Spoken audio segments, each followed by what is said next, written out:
এবার থেকে তোমার অ্যান্ড্রয়েড ফোনটাতে এসএমএস বা নোটিফিকেশন ঢুকলে ঠিক এইরকম ডাইনামিক আইল্যান্ড শো করবে। হ্যাঁ, তোমার অ্যান্ড্রয়েড ফোনটাতেই এসএমএস বা নোটিফিকেশন ঢুকলে আইফোনের মতো বাবলস শো করবে, যেটা দেখতে অনেকটা কুল অ্যান্ড ইন্টারেস্টিং লাগে। আর তাই আজকের ভিডিওটা মিস করো না, শেষ পর্যন্ত দেখতে থাকো। একদম সহজভাবে তোমাদেরকে আমি বুঝিয়ে দিয়েছি। তো চলো বেশি দেরি না করে আজকের ভিডিওটা শুরু করা যাক। এর জন্য তুমি তোমার ফোনে প্রথমে গুগল অ্যাপ্লিকেশনটাকে ওপেন করে নেবে। যে এখান থেকে গুগলটাকে ওপেন করে নেবে। ওপেন করে নেওয়ার পরে তুমি এখানে এসে সার্চ করবে টেকলিন বলে সার্চ করে নেবে। দেন ফার্স্ট যে ওয়েবসাইটটা আসবে সেই ওয়েবসাইটে ক্লিক করে দেবে। দেন এখানে তোমার সামনে এরকম একটা ইন্টারফেস খুলে যাবে।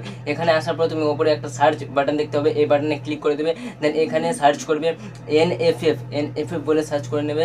দেন তোমার সামনে এরকম একটা পোস্টার চলে আসবে। এই পোস্টারের উপরে ক্লিক করে দেবে। দেন এখান থেকে এটা ক্লোজ করে দিবে। দেন তোমার সামনে এরকম একটা ইন্টারফেস খুলে যাবে। এবার তুমি এটাকে ওপরের দিকে স্ক্রল করে নিয়ে আসবে। ওপরের দিকে স্ক্রল করে নিয়ে আসার পরে এখানে একটা অপশন দেখতে হবে আইফোন স্টাইল অন অ্যান্ড্রয়েড, এটাতে ক্লিক করে দেবে।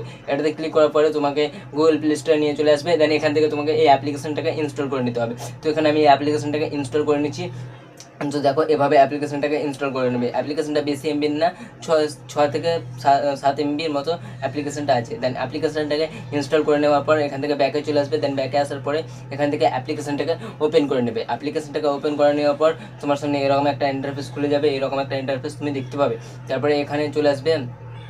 দেন এখানে নেক্সটে ক্লিক করে দেবে। নেক্সটে ক্লিক করার পরে এখানে তোমাকে 3টে পারমিশন চাইবে। এই পারমিশনগুলোকে তোমাকে প্রথমে অ্যালাউ করে দিতে হবে। তো প্রথমে পারমিশনটাতে ক্লিক করে দেবে। এটাতে ক্লিক করার পরে এই কর্নারে একটা ওয়াল অপশান দেখতে হবে, এই ওয়ালে একবার ক্লিক করে দেবে। দেন ওয়ালে ক্লিক করার পরে ব্যাকে চলে আসবে। ব্যাকে এসে তুমি আর একটা অপশান দেখতে পাবে পারমিশন দেওয়ার, ওটাতে ক্লিক করে দেবে। ওটাতে ক্লিক করার পরে এখানে তোমার সামনে এরকম একটা অপশান চলে আসবে। এখানে এটাকে অ্যালাউ করে দেবে। অ্যালাউ করে দেওয়ার পর ব্যাকে চলে আসবে। দেন এই 3 নাম্বার যে পারমিশনটা যাবে ওটাতে ক্লিক করে দেবে। ওটাতে ক্লিক করার পরে এখানে নেক্সটে ক্লিক করে দেবে। নেক্সটে ক্লিক করার পরে তোমার সামনে এরকম একটা ইন্টারফেস খুলে যাবে। প্রথমে দেখতে পাবে ডাইনামিক্সপট, এটাতে ক্লিক করে দেবে। দেন এটাকে এখান থেকে অ্যালাউ করে দেবে। অ্যালাউ করে দেওয়ার পরে ব্যাকে চলে আসবে। দেন এখানে ডান একটা অপশান দেখতে হবে, এই ডানে ক্লিক করে দেবে। এই ডানে ক্লিক করে দেওয়ার পরে তোমার সামনে এরকম একটা ইন্টারফেস করে যাবে। এখান থেকে এরকম একটা ইন্টারফেস করে যাবে। এখানে দেখতে পাবে পজিশন, এখান থেকে পজিশনে ক্লিক করে দেবে। দেন এখান থেকে তুমি তোমার দেখো এখানে বাবলটা চলে এসেছে। এই বাবলটাকে এবার তুমি তোমার ফোনের সাইজ অনুযায়ী বা ফোনের ঠিকভাবে বসিয়ে নেবে এটাকে। এখান থেকে এটাকে যদি প্রথমটাকে যদি একটু সরাও তো দেখো ঠিক এটা এরকম হচ্ছে। দেন নেক্সট যেটা আছে পজিশন ভার্টিক্যাল, এটাকে তুমি তোমার ফোনের সাইজ অনুযায়ী তোমার মন মতো এখানে বসিয়ে নেবে। তো আমি এটাকে 23 মতো রেখে দিলাম। দেন থার্ডটা যেটা আছে এটাতে ক্লিক করে দিয়ে এটাকে তোমার সাইজ অনুযায়ী বসিয়ে নেবে। মোটা করতে পারবে, এটাকে পাতলাও করতে পারবে। দেন সাইজ ভার্টিক্যাল এটাতে ঠিক করে নেবে। দেন এগুলোকে সবগুলোকে অ্যাডজাস্ট করে নেবে তোমার মনের মতো।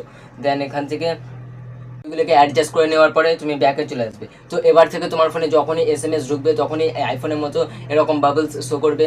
তো আজকের ভিডিওটা এতটাই। ভিডিওটা দেখে যদি ভালো লেগে থাকে তো একটা লাইক করে দাও। আর চ্যানেলটা এখনই সাবস্ক্রাইব না করে থাকলে কী করছো, এখনই সাবস্ক্রাইব করে দাও, কারণ তোমাদের জন্য এই চ্যানেলে এরকমই নতুন নতুন ভিডিও আপলোড হতে থাকে। তো দেখা হচ্ছে নেক্সট ভিডিওতে।